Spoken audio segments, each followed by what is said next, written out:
The Pygmy Planet by Jack Williamson. This story was first published in Astounding Stories, February 1932. "Nothing ever happens to me," Larry Manahan grumbled under his breath, sitting behind his desk at the advertising agency which employed his services in return for the consideration of 50 a week. "All the adventure I know is what I see in the movies or read about in magazines. What wouldn't I give for a slice of real life?" Unconsciously, he tensed the muscles of his 6 feet of lean, hard body. His crisp, flame-colored hair seemed to bristle, his blue eyes blazed. He clenched a brown hammer of a fist. Larry felt himself an energetic, red-blooded square peg, badly afflicted with the urge for adventure, miserably wedged in a round hole. It is one of the misfortunes of our civilization that a young man who, for example, might have been an excellent pirate a couple of centuries ago, must be kept chained to a desk, and that seemed to be Larry's fate. "Things happen to other people," he muttered. "Why couldn't an adventure come to me?" He sat staring wistfully at a picture of a majestic mountain landscape, soon to be used in the advertising of a railway company whose publicity was handled by his agency, when the jangle of the telephone roused him with a start. "Oh, Larry!" came a breathless, quivering voice. Then, with a click, the connection was broken. The voice had been feminine and had carried a familiar ring. Larry tried to place it as he listened at the receiver and attempted to get the broken connection restored. "Your party hung up and won't answer," the operator informed him. He replaced the receiver on the hook, still seeking to follow the thin thread of memory given him by the familiar note in that eager, excited voice. If only the girl had spoken a few more words. Then it came to him. "Agnes Sterling!" he exclaimed aloud. Agnes Sterling was a slender, elfish, dark-haired girl. Lovely, he had thought her, on the occasions of their few brief meetings. Larry knew her as the secretary and laboratory assistant of Dr. Travis Whiting, a retired college professor known for his work on the structure of the atom. Larry had called at the home laboratory of the savant months before to check certain statistics to be used for advertising purposes, and had met the girl there. Only a few times since had he seen her. Now she had called him in a voice that fairly trembled with excitement and, he thought, dread, and she had been interrupted before she had time to give him any message. For a few seconds Larry stared at the telephone. Then he rose abruptly to his feet, crammed his hat on his head, and started for the door.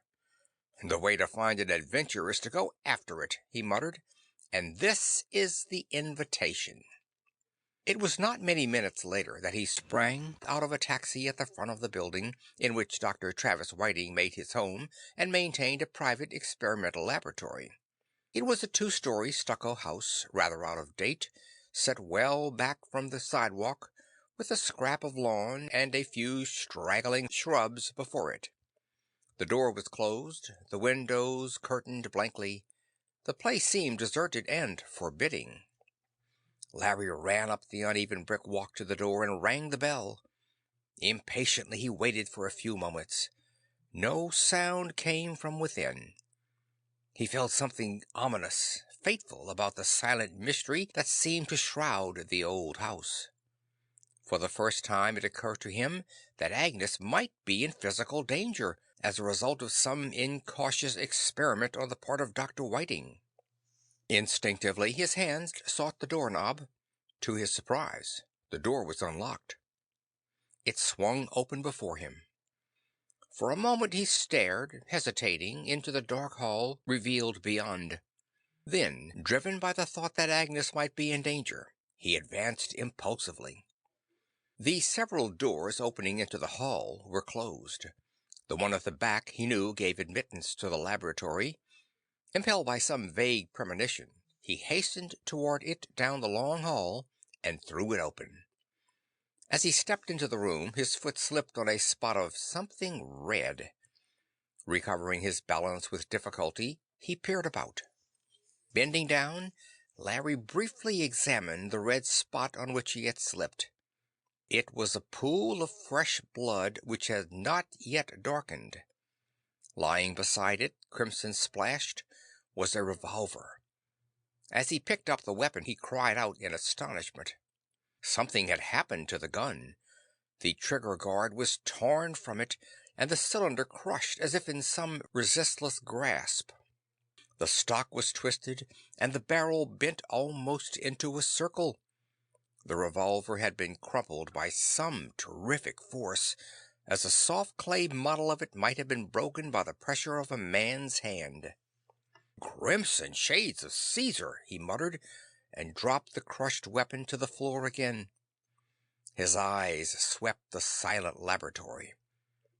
It was a huge room, taking up all the rear part of the house, from the first floor to the roof. Gray daylight streamed through a skylight 20 feet overhead. The ends of the vast room were cluttered with electrical and chemical apparatus, but Larry's eye was caught at once by a strange and complex device which loomed across from him in the center of the floor.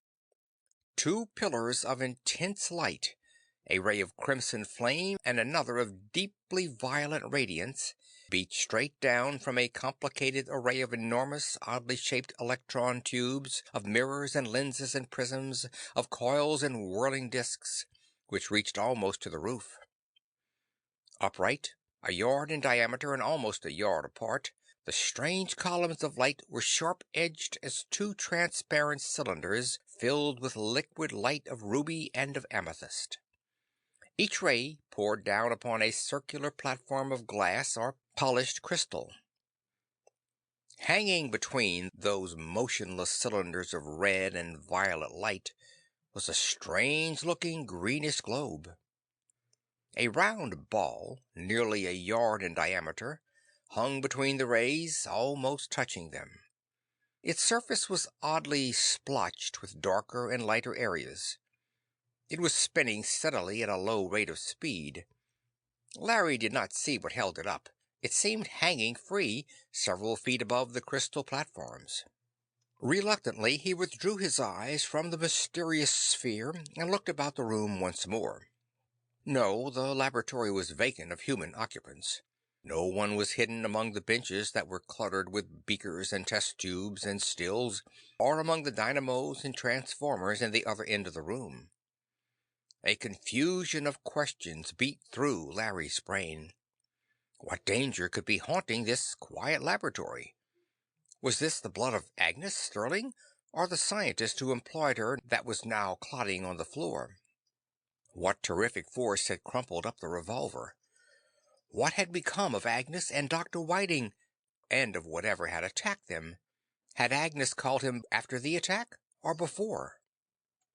Despite himself, his attention was drawn back to the little globe spinning so regularly, floating in the air between the pillars of red and violet flame. Floating alone, like a little world in space, without visible support, it might be held up by magnetic attraction, he thought. A tiny planet! His mind quickened at the idea, and he half forgot the weird mystery gathering about him. He stepped nearer the sphere.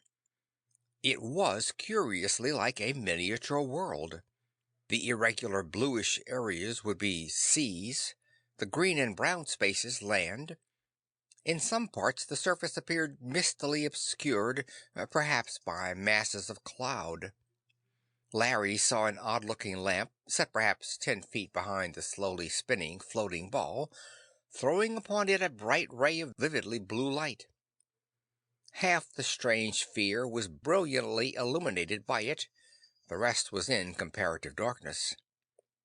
That blue lamp, it came to Larry, lit the sphere as the sun lights the earth. "Nonsense," he muttered. "It's impossible." Aroused by the seeming wonder of it, he was drawn nearer the ball. It spun rather slowly, Larry noted, and each rotation consumed several seconds.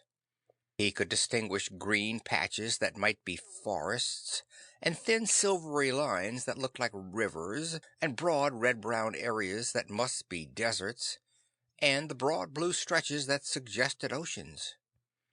"A toy world!" he cried. "A laboratory planet! What an experiment!" Then his eyes, looking up, caught the glistening, polished lenses of a powerful magnifying glass which hung by a black ribbon from a hook on one of the heavy steel beams which supported the huge mass of silently whirring apparatus. Eagerly he unfastened the magnifier. Holding it before his eyes, he bent toward the strange sphere spinning steadily in the air. "Suffering shades of Caesar!" he ejaculated. Beneath the lens, a world was racing. He could see masses of vividly green forest, vast expanses of bare, cracked, ochreous desert, wastes of smooth blue ocean. Then he was gazing at a city?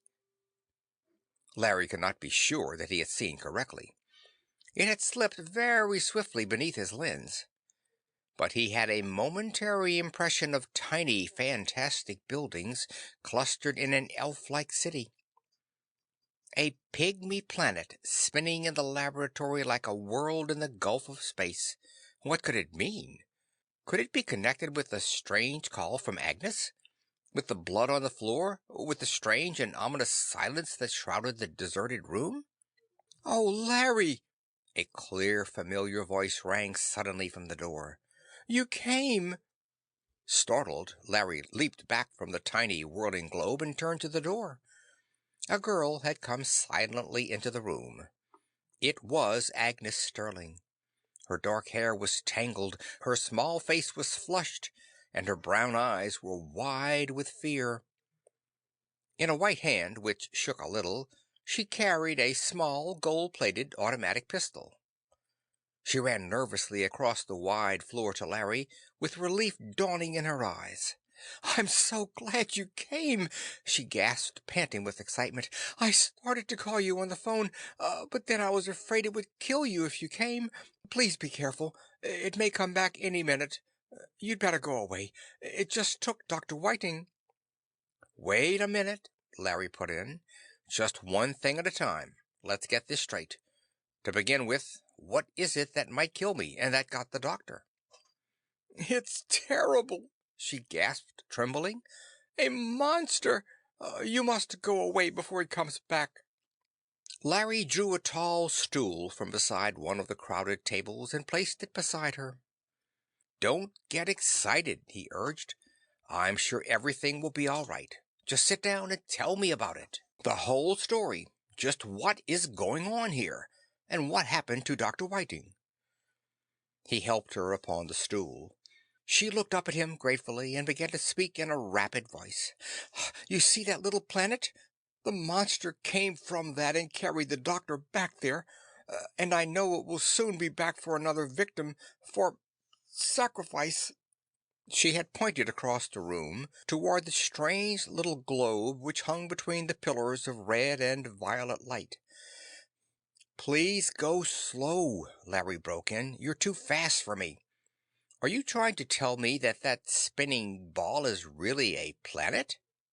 Agnes seemed a little more composed, though she was still flushed and breathing rapidly. Her small hand still gripped the bright automatic. "Yes, it is a planet. The Pygmy Planet, Dr. Whiting called it. He said it was the great experiment of the century. You see, he was testing evolution. We began with the planet, young and hot, and watched it till it is now almost as old as Mars. We watched the change and development of life upon it, and the rise and decay of a strange civilization, until now its people are strange things, with human brains and mechanical bodies, worshipping a rusty machine like a god."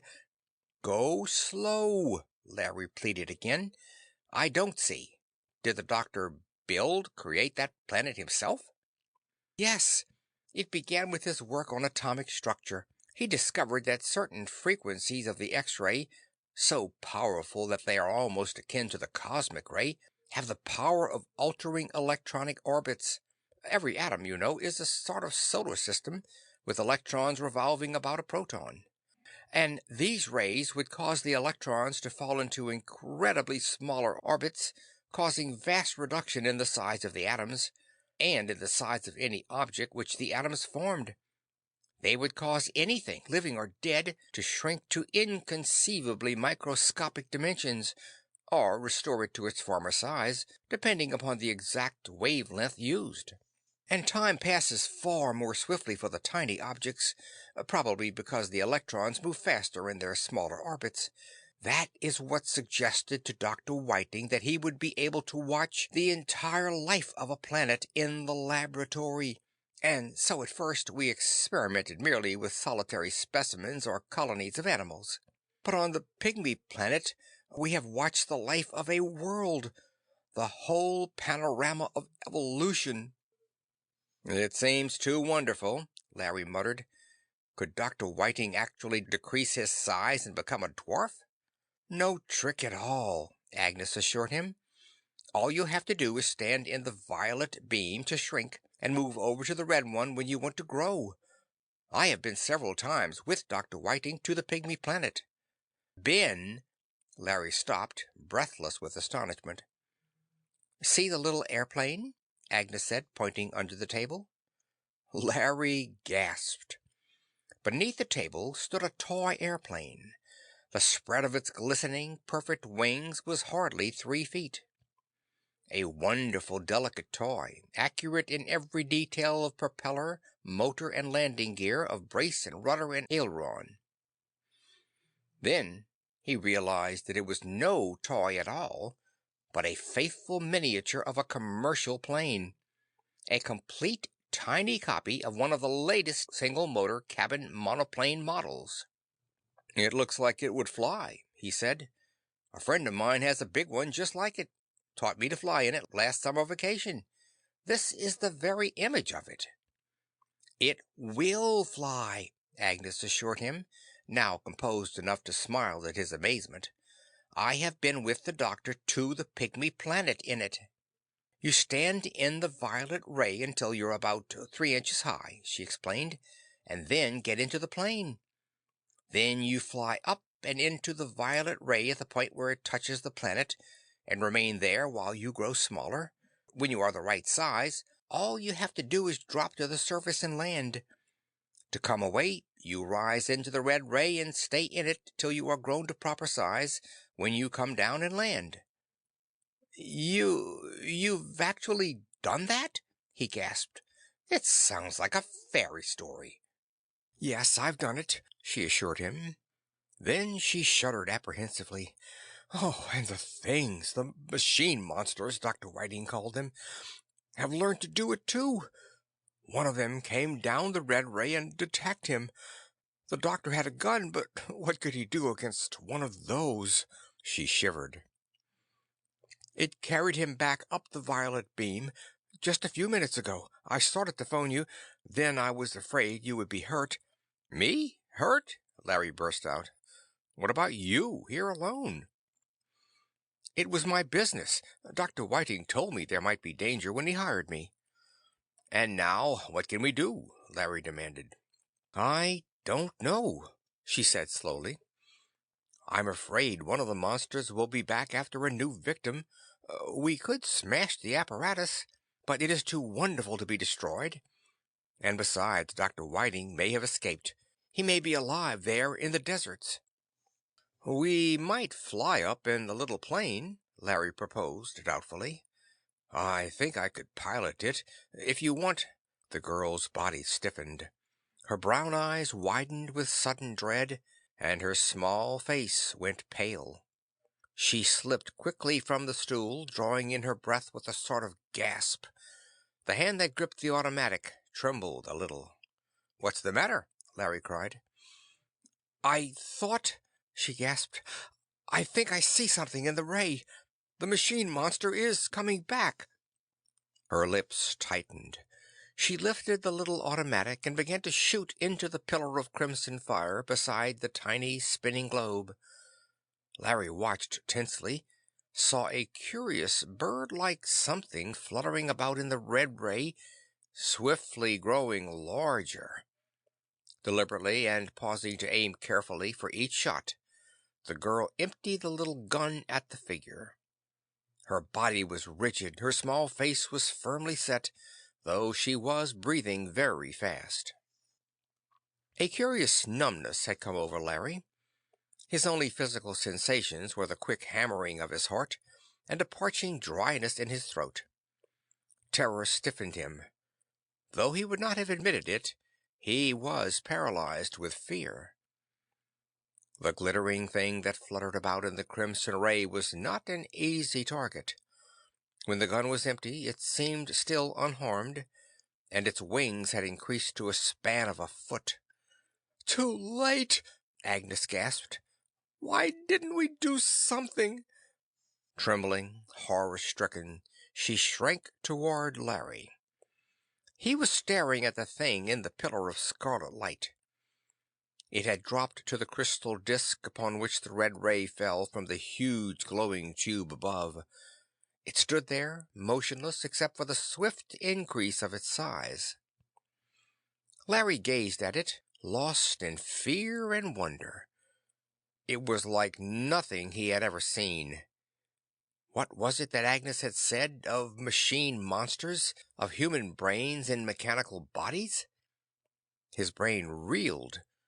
He strained his eyes to distinguish the monstrosity more clearly. It was veiled in crimson flame, he could not see it distinctly. But suddenly, when it was as tall as himself, it sprang out into the room, toward Larry and the shuddering girl. Just off the crystal disk, beyond the scarlet pillar of fire, it paused for long seconds, seeming to regard them with malevolent eyes. For the first time Larry could see it plainly. Its body, or its central part, was a tube of transparent crystal, an upright cylinder rounded at upper and lower ends. It was nearly a foot in diameter and 4 feet long. It seemed filled with a luminous purple liquid. About the cylinder were 3 bands of greenish, glistening metal. Attached to the lower band were 4 jointed legs of the same bright green metal upon which the strange thing stood. Set in the middle band were 2 glittering, polished lenses, which seemed to serve as eyes, and Larry felt that they were gazing at him with malevolent menace. Behind the eyes 2 wings sprang from the green band. Ingenious folding wings of thin plates and bars of green metal. And from the upper band sprung 4 slender, glistening, whip-like tentacles, metallic and brilliantly green, 2 yards in length. They writhed with strange life. It seemed a long time to Larry that the thing stood motionless, seeming to stare evilly at them with eye-like lenses. Then, lurching forward a little, it moved toward them upon legs of green metal. And now Larry saw another amazing thing about it. Floating in the brilliant violet liquid that filled the crystal tube was a gray mass, wrinkled and corrugated. This was divided by deep clefts into right and left hemispheres, which, in turn, were separated into larger upper and smaller lower segments. White filaments ran through the violet liquid from its base toward the 3 rings or bands of green metal that encircled the cylinder. In an instant, Larry realized that the gray mass was a human brain. The larger upper part the cerebrum, the smaller mass at the back the cerebellum, and the white filaments were nerves by means of which this brain controlled its astounding mechanical body. A brain in a machine. The violet liquid, it came to Larry in his trance of wonder, must take the place of blood, feeding the brain cells, absorbing waste. An eternal mind within a machine, free from the ills and weaknesses of the body, and devoid too of any pity, of any tender feelings. A cold and selfish mind, without emotion, unless it might worship itself or its mechanical body. It was this monster that had spilt the pool of blood drying on the floor near the door. And it was these glistening green snake-like tentacles that had crumpled the revolver into a broken mass of steel. Abruptly, the machine monster darted forward, running swiftly upon its forelegs of green metal. Slender tentacles reached out toward the shuddering girl at Larry's shoulder. "Run!" Agnes gasped to him quickly. "It will kill you!" The girl tried to push him back. As she touched him, Larry recovered from his daze of wondering fear. Agnes was in frightful danger, and facing it with quiet courage. He must find a weapon. Wildly he looked about him. His eyes fell upon the tall, heavy wooden stool upon which Agnes had been sitting. "Get back!" he shouted to her. He snatched up the stool and, swinging it over his head, sprang toward the machine of violet-filled crystal and glittering green metal. "Stop!" Agnes screamed in a terrified voice. "You can't!" She had run before him. He seized her arm and swung her back behind him. Then he advanced warily toward the machine monster, which had paused and seemed to be regarding him with sinister intentness through its glistening crystal eye lenses. With all his strength, Larry struck at the crystal cylinder, swinging the stool like an axe. A slender, metallic green tentacle whipped out, tore the stool from his hands, and sent it crashing across the room to splinter into fragments on the opposite wall. Larry, sent off his balance, staggered toward the glittering machine. As he stumbled against the transparent tube that contained its brain, he clenched his fist to strike futilely at it. A snake-like metal tentacle wrapped itself about him. He was hurled to the floor to sprawl grotesquely among broken apparatus. His head came against the leg of a bench. For a few moments he was dazed, but it seemed only a few seconds to him before he had staggered to his feet, rubbing his bruised head. Anxiously he peered about the room. The machine monster and Agnes were gone. He stumbled back to the mass of apparatus in the center of the huge laboratory. Intently he gazed into the upright pillar of crimson flame. Nothing was visible there. "No, the other," he gasped. "The violet is the way they went." He turned to the companion ray of violent radiance that beat straight down on the opposite side of the tiny, whirling planet. And in that motionless torrent of chill violet flame, he saw them, tiny already and swiftly dwindling. With green wings outspread, the machine monster was beating swiftly upward through the pillar of purple-blue flame. And, close against the crystal tube that contained its brain, was Agnes, held fast by the whip-like tentacles of glistening green metal. Larry moved to spring after them, into the torrent of violet light, but sudden caution restrained him. "I'd shrink too," he muttered. "And then where would I be? I'd be standing on the glass platform, I guess, and the thing flying off over my head." He gazed at the rapidly dwindling forms of Agnes Sterling and her amazing abductor. As it grew smaller, the machine monster flew higher in the violet beam until it was opposite the tiny, spinning planet. The distance between the red and violet rays was just slightly more than the diameter of the Pygmy world. The sphere hung between them, one side of it a fraction of an inch from the red, the other as near the violet. Opposite the elfin planet, the monster ceased to climb. It hung there in the violet ray an inch from the surface of the little world. And still it swiftly dwindled. It was no larger than a fly, and Larry could barely distinguish the form of the girl helpless in the green tentacles. Soon she and the monster became a mere greenish speck. Suddenly they were gone. For a little time he stood watching the point where they had vanished, watching the red and violet rays that poured straight down upon the crystal discs, watching the tiny green-blue planet spinning so steadily between the bright rays. Abruptly he recovered from his fascination of wonder. "What did she say?" he muttered. "Something about the monsters carrying off people to sacrifice to a rusty machine that they worshipped as a god? It took her for that?" He clenched his fists. His lips became a straight line of determination. "Then I guess we try a voyage in the little plane. A slim chance, maybe, but decidedly better than none." He returned to the table, dropped on his knees, inspected the tiny airplane. A perfect miniature, delicately beautiful, its slim, small wings were bright as silver foil. Carefully he opened the door and peered into the diminutive cabin. Two minute rifles, several Lilliputian pistols, and boxes of ammunition to match lay on the rear seat of the plane.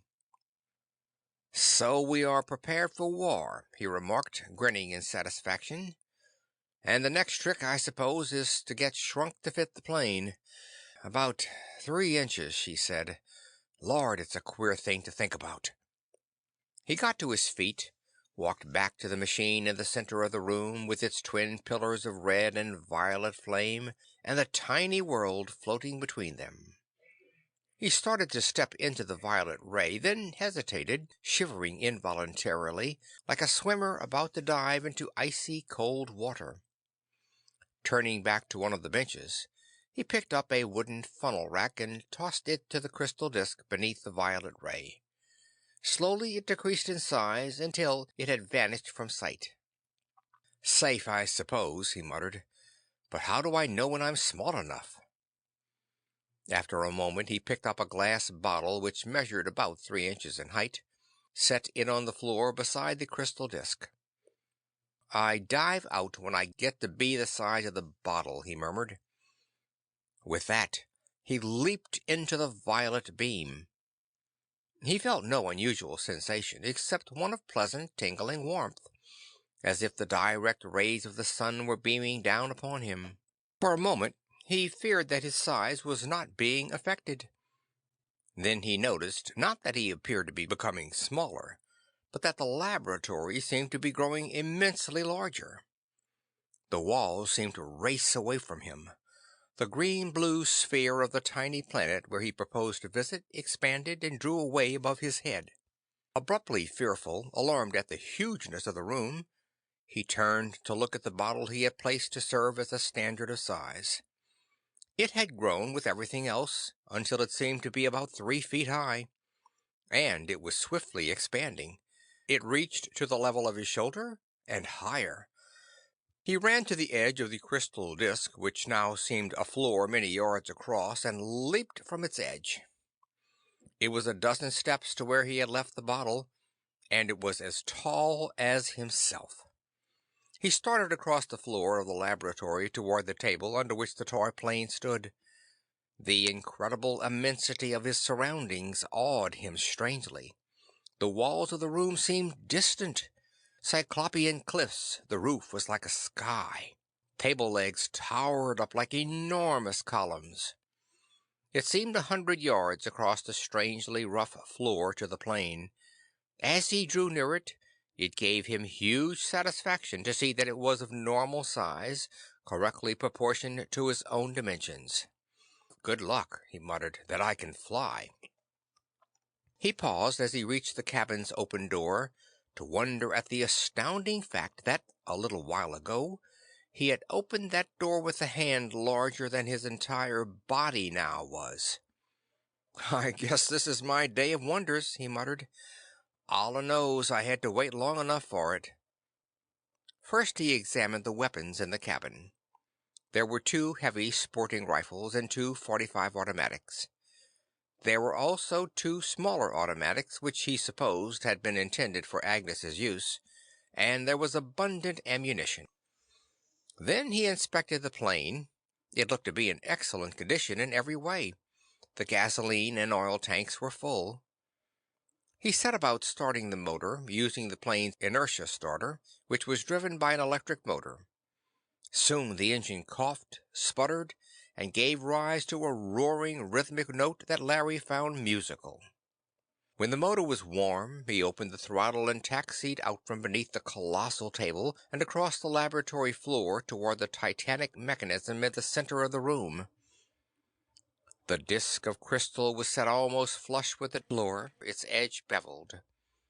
The plane rolled easily upon it and out into the cyclopean pillar of violet flame. Once more, Larry felt the sensation that everything about him except the plane itself was expanding inconceivably in size. Soon the laboratory's walls and roof were lost in hazy blue distance. He could distinguish only the broad, bright field formed by the surface of the crystal disk, with the floor stretching away beyond it like a vast plain, and above, the green-blue sphere of the tiny planet, bright on one side and dark on the other, so that it looked like a half-moon, immensely far off.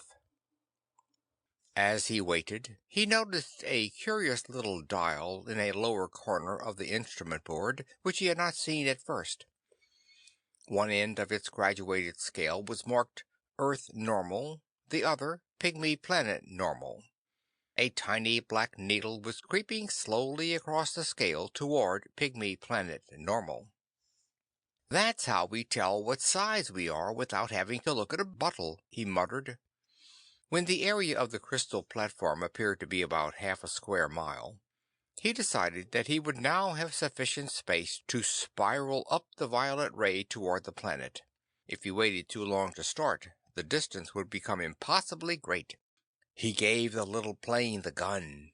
The motor thundered a throbbing song, the ship rolled smoothly forward over the polished surface, gained flying speed, and took the air without a shock. "Feels good to hold the stick again," Larry murmured. Making small circles to keep within the upright pillar of violet radiance, he climbed steadily and as rapidly as possible, keeping his eyes upon the brilliant half-moon of the Pygmy Planet. The strangest flight in the annals of aviation. He was flying toward a goal that, a few minutes before, he could have touched.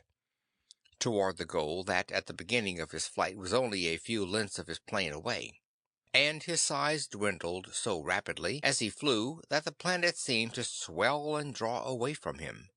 As Larry and the plane grew smaller, the relative size of the violet ray increased, so there was no longer much danger of flying out of it.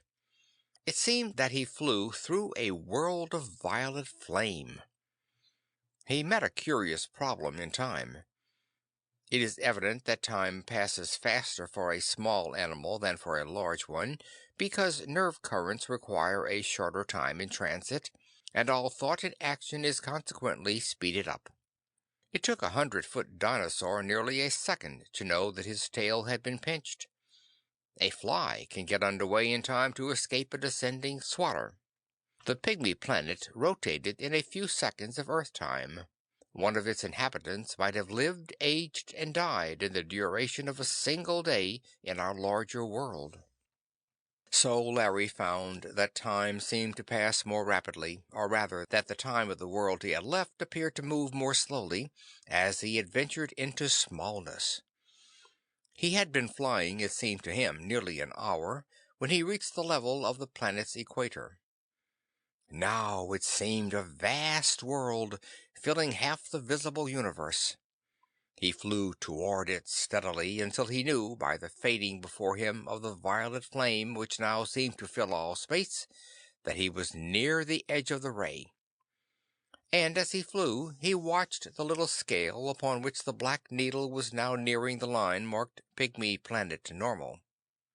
Circling slowly, keeping always on the level of the planet's equator and near the edge of the violet ray so as to be as close as possible to his landing place when he reached the proper size, he watched the creeping black needle. Too, he scanned with eager eyes the planet floating before him. Bare, red deserts, narrow strips of green vegetation, shrunken blue oceans, silvery lines of rivers, passed in fascinating panorama beneath his eyes. The rate of the planet's spinning seemed continually to lessen with the changing of his own sense of time. "Agnes!" Larry thought of her with a curious, eager pain in his heart. She was somewhere on that strange ancient world, a prisoner of weird machine monsters, intended victim of a grotesque sacrificial ceremony. Could he find her in the vastness of an unfamiliar world? And having found her, would there be a chance to rescue her from her hideous captors? The project seemed insane, but Larry felt a queer, unfamiliar urge which he knew would drive him on until he had discovered and saved her, or until he was dead. At last, when it seemed to Larry nearly 3 hours since he had begun this amazing flight, the crawling ebon needle reached the mark Pygmy Planet Normal. He flew out of the wall of violet flame toward the planet's surface. Before, the distance between the planet and the ray's edge had seemed only the fraction of an inch. Now it appeared to be many miles. Abruptly, the Pygmy Planet, which had seemed to be beside him, appeared to swing about so that it was beneath him. He knew that it was change merely in his sensations. He was feeling the gravitation of the new world. It was pulling him toward it. He cut the throttle and settled the plane into a long glide, a glide that was to end upon the surface of a new planet. In what seemed half an hour more, Larry had made a safe landing upon the Pygmy Planet.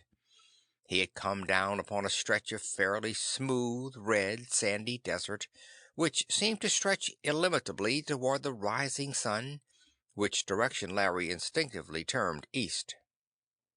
To the west was a line of dull green, evidently the vegetation along a stream. The ochre desert was scattered with sparse lumps of reddish spiky scrub. Larry taxied the plane into one of those thickets. Finding canvas and rope in the cabin, he staked down the machine and muffled the motor. Then, selecting a rifle and a heavy automatic from the weapons in the cabin, and filling his pockets with extra ammunition, he left the plane and set out with brisk steps toward the green line of vegetation.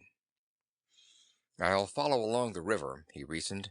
"It may lead me somewhere, and it will show the way back to the plane. I may come across something in the way of a clue. Can't go exploring by air, or I'll burn up all the gas and be stranded here." To his surprise, the watercourse proved to be an ancient canal, walled with crumbling masonry. Its channel was choked with mud and thorny, thick-leaved desert shrubs of unfamiliar variety, but a feeble current still flowed along it. After some reflection, Larry set out along the banks of the canal. He followed it for 2 days. Curious straight bars of light were visible across the sky, a band of violet in the morning, one of crimson at evening. Their apparent motion was in the same direction as that of the sun. The bars of light puzzled him considerably before it occurred to him that they must be the red and violet rays. "So you wait till evening and then fly up into the red ray to go home," he muttered. "But I may not need that information," he added grimly. "Seems to be a pretty big job to search a planet on foot for one person, and I'm not going back without Agnes." In the afternoon of the second day he came within view of a city.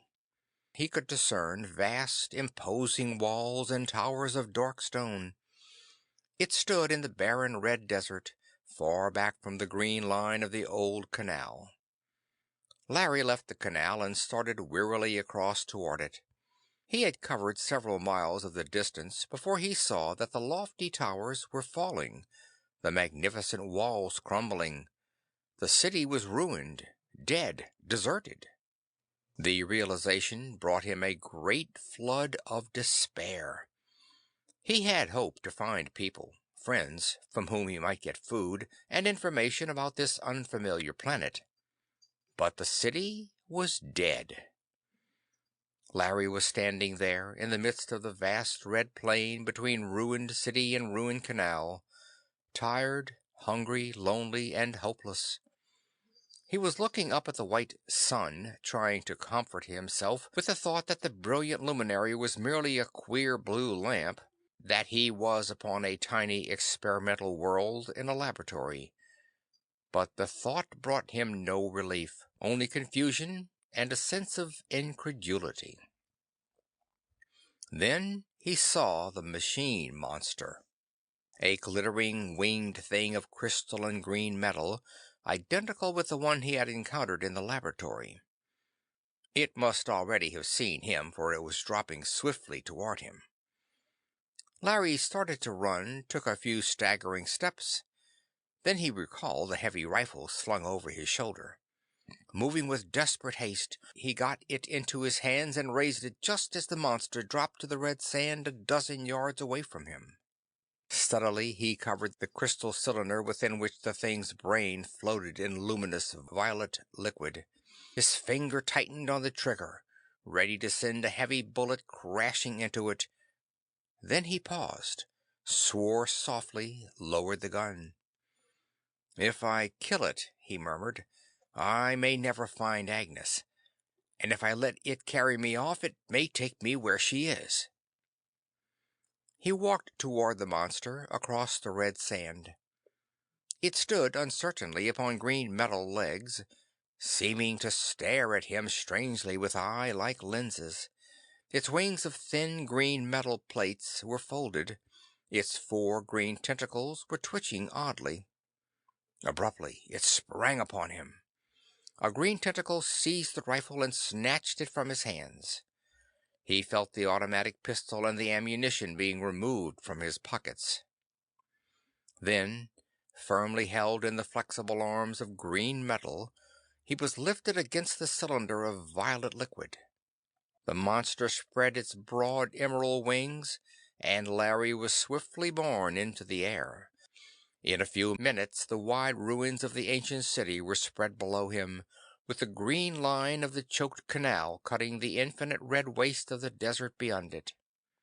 The monster flew westward. For a considerable time nothing save barren, ochreous desert was in view. Then Larry's weird captor flew near a strange city, a city of green metal. The buildings were most fantastic. Pyramids of green, crowned with enormous glistening spires of emerald metal, an impassable wall surrounding the city. Larry had expected the monster to drop into the city, but it carried him on and finally settled to the ground several miles beyond. The green tentacles released him as the thing landed, and he sprawled beside it, dizzy after his strange flight.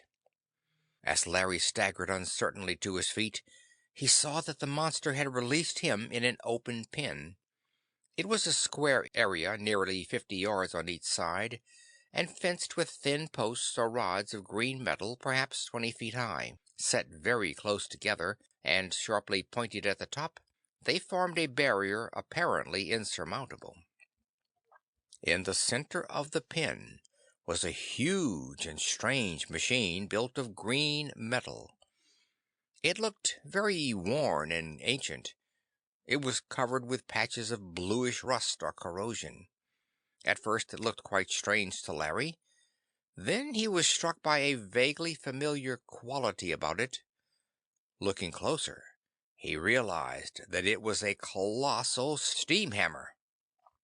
Its design, of course, was unfamiliar, but in the vast corroded frame he quickly picked out a steam chest, cylinder, and the great hammer weighing many tons. He gasped when his eyes went to the anvil. A man was chained across it. A man in torn, grimy clothes, fastened with fetters of green metal upon wrists and ankles, so that his body was stretched beneath the massive hammer. He seemed to be unconscious. Upon his head, which was turned toward Larry, was a red and swollen bruise. The monster which had dropped Larry within the pen rose again into the air, and Larry started forward, trying to remember just what Agnes had told him of a machine to which the monster sacrificed. This must be the machine, this ancient steam hammer. As he moved forward, Agnes came into view. She walked around the massive base of the great machine, carrying a bowl filled with a fragrant brown liquid. She stopped at the sight of Larry and uttered a little cry. The bowl fell from her hands, and the fragrant liquid splashed out on the ground. Her brown eyes went wide with delighted surprise. Then a look of pain came into them. "Larry, Larry!" she cried. "Why did you come?" "To get you," he answered, trying to speak as lightly as he could. "And the best way I knew to find you was to let one of the monsters bring me. Cheer up!" But even to himself his voice had a tone of discouragement. She smiled wanly. "I don't see anything to be cheerful about." Her small face was set and a little white. "Dr. Whiting is going to be smashed under the hammer of this dreadful machine whenever the steam is up. Then it's my turn, and yours. That's nothing to laugh about." "But we aren't smashed yet," Larry insisted. "By the way, what was in that bowl?" he went on, glancing down. "I forgot to bring lunch." He grinned. She looked down, startled. "Oh, Dr. Whiting's soup. Poor fellow, I'm afraid he'll never awake to eat it. There's plenty more. Come around here." She picked up the bowl and led him around the base of the machine. Then she filled the bowl again with the fragrant red-brown liquid from a tall urn of green metal. Larry took the dish eagerly and gulped down the rather insipid and tasteless food. "And the monsters worship this old steam hammer?" he inquired, when his hunger was appeased. "Yes. I think the thing is worked by steam generated by volcanic heat. Anyhow, there isn't any boiler, and the steam pipe comes up out of the ground. You can see that. So it runs on without any attention, though I guess the heat is dying down, since it is several days between blows of the hammer. And I guess the monsters have forgotten how they used to rule machines. They seem to have depended upon machines, even giving up their own bodies for mechanical ones, until the machine ruled them. And when this old hammer kept pounding on through the ages using volcanic steam, I guess they got to considering it alive. They began to regard it as a sort of god, and when they got the idea of giving it sacrifices, it was natural enough to place the victims under the hammer. They went back to Dr. Whiting, who was chained across the anvil. He was still breathing, but unconscious. He had been injured in a struggle with the monsters, and his body was much emaciated. Agnes explained that he had been a prisoner in the pen for many months of the time of this world, waiting his turn to die. She said that the monsters had just completed the extermination of another race upon the Pygmy Planet, and were just turning to the greater world for victims. Larry noticed that the great hammer was slowly rising in its guides as the pressure of the steam from the planet's interior increased. In a few hours, just at sunset, it reached the top of its stroke. The air above the pen was suddenly filled with glittering swarms of the green-winged monsters, sweeping slowly about in measured flight, with strange order in their masses. They had come to witness the sacrifice. With an explosive rush of steam, the hammer came down. The ground trembled beneath the terrific blow. The roaring of escaping steam and the crash of the impact were almost deafening. A heavy white cloud shrouded the corroded green machine. When the hammer slowly lifted, only a red smear was left. Agnes had shrunk, trembling against Larry's shoulder. He had put his arms about her and was holding her almost fiercely. "My turn next," she whispered. "And don't try to fight them. It will only make them hurt you." "I can't let them take you, Agnes," Larry cried in an agonized voice, and the words seemed to leap out of themselves. "Because I love you." "You do?" Agnes cried in a thin, choking voice, pressing herself against him. "Ever since the first time you came to the laboratory, A score of the monster forms of violet-filled crystal and gleaming green metal had dropped into the pen. They tore Agnes from Larry's arms, hurling him roughly to the ground at the bottom of the green metal fence. For some time he was unconscious. When he had staggered painfully to his feet, it was night. The monsters were gone. The starless sky was black and empty. Calling out weakly and stumbling about the pen, he found Agnes. She was chained where Dr. Whiting had been. She was conscious, unharmed. For a time they talked a little, exchanging broken, incoherent phrases. Then they went to sleep, lying on the anvil beneath that mighty hammer that was slowly lifting to strike another fearful blow. When the sun had risen again, Larry brought Agnes some of the brown soup from the metal urn, which had been filled again. Then, when he had satisfied himself, he started clambering up the massive frame of the hammer. If he could put it out of commission! It was a difficult task. He slipped back many times, and finally had to choose another place to make the ascent. Twice he slipped and almost fell from a considerable height. But finally he reached the massive wheel of the valve, which seemed to control the admission of steam into the cylinder above the hammer. If he could but close that, the steam would be confined in the chest below, and when the pressure reached a certain point, something should happen. The valve was not easy to turn. It seemed fixed with the corrosion of ages. For hours Larry wrestled with it. Then he left it, realizing that he must find something to use for a hammer. A vigorous search of the pen's hard earth floor failed to reveal any stone that would do. He turned his attention to the machine, and presently saw a slender projecting lever high up on the side of the vast frame, which looked as if it had been weakened by corrosion. After a perilous climb, he reached the bar of green metal and swung his weight upon it. It broke, and he plunged to the ground with the bar in his hand.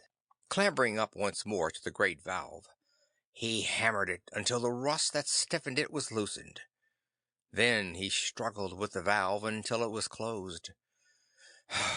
"We'll see what happens," he muttered. Returning to the ground, he set to work to break the green metal fetters upon Agnes's wrists and ankles, using the broken lever as hammer and file.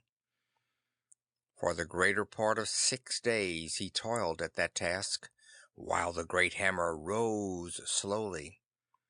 But the green metal seemed very hard. One arm was free at the end of the 2nd day, the other on the 4th.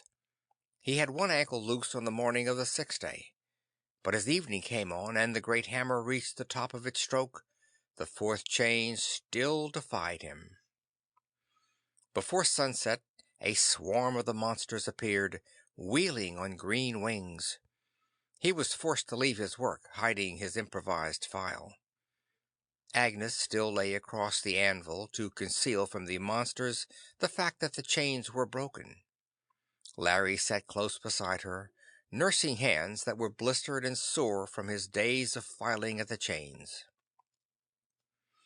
A sudden clatter came from the huge mechanism above them, and a sharp hiss of steam which became louder. "It works," Larry whispered to Agnes. "The old valve held, and the steam can't get into the cylinder to smash us. But Allah knows what will happen when the pressure rises in that old steam chest." Darkness came. Dusk swallowed the wheeling machine monsters.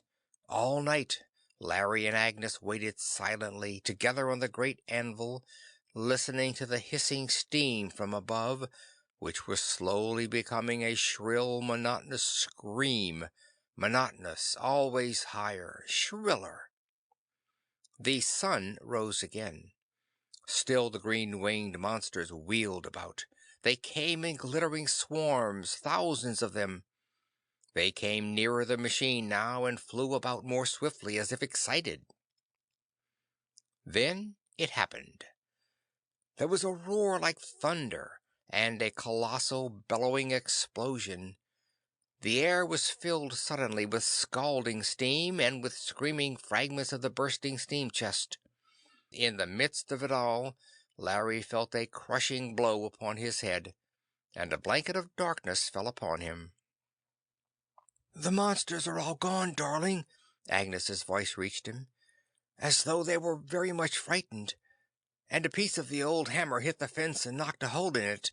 You must go. Leave me." "Oh, leave you?" Larry groaned, struggling to sit up. "Not a bit of it."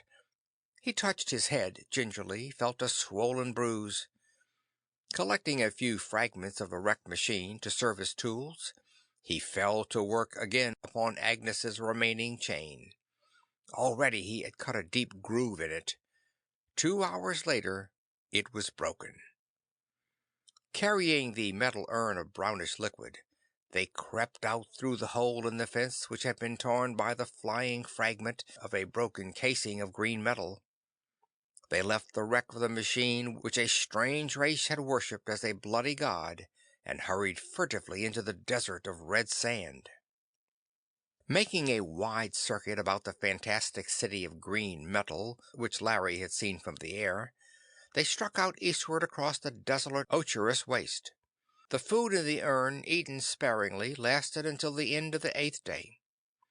On the morning of the 9th they came in view of the green line of the ancient canal.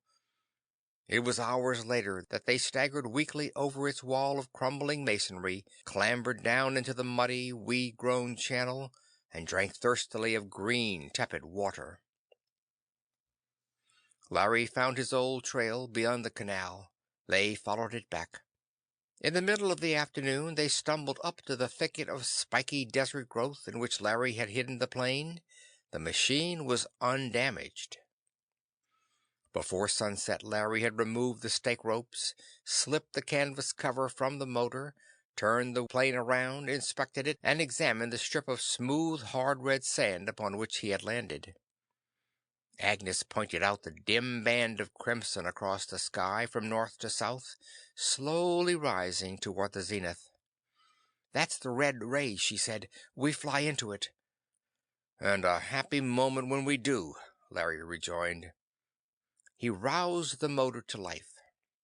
As the bar of crimson light neared the zenith, the plane rolled forward across the sand and took off. Climbing steeply, Larry anxiously watched the approach of the red band. The gravitation of the Pygmy Planet seemed to diminish as he gained altitude, until presently he could fly vertically from it without circling it at all.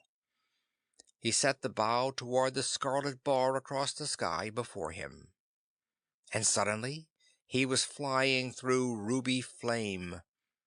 His eyes went to the little scale at the corner of the instrument board. He saw the little ebon needle waver, leave the mark designated Pygmy Planet Normal, and start toward Earth Normal. For what seemed a long time, he was wheeling down the crimson ray. A few times he looked back at Agnes in the rear seat. She had gone to sleep. Then a vast circular field was below, the crystal platform. Larry landed the plane upon it, taxied to the center and stopped there with the motor idling.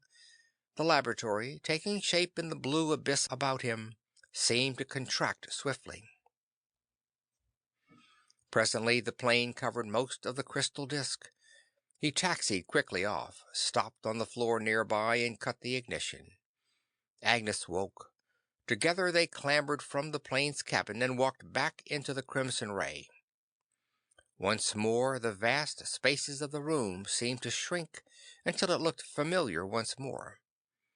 The Pygmy Planet and the huge machine looming over them dwindled to natural size. Agnes, watching a scale on the frame of the mechanism which Larry had not noticed, leaped suddenly from the red ray, drawing him with her. "We don't want to be giants," she laughed. Larry drew a deep breath and looked about him. Once more he was in his own world, and surveying it in his normal size. He became aware of Agnes standing close against him. He suddenly took her in his arms and kissed her. Wait a minute, she objected, slipping quickly from his arms. What are we going to do about the Pygmy Planet? Those monsters might come again, even if you did wreck their god. And Dr. Whiting, poor fellow, but we mustn't let those monsters come back. Larry doubled up a brown fist and drove it with all his strength against the little globe that spun so steadily between the twin upright cylinders of crimson and of violet flame. His hand went deep into it, and it swung from its position, hung unsteadily for a moment, and then crashed to the laboratory floor. It was crushed like a ball of soft brown mud. It splattered. "Now I guess they won't come back," Agnes said. "A pity to spoil all Dr. Whiting's work, though." Larry was standing motionless, holding up his fist and looking at it oddly. "I smashed a planet. Think of it! I smashed a planet. Just the other... Why, it was just this evening at the office. I was wishing for something to happen. End of The Pygmy Planet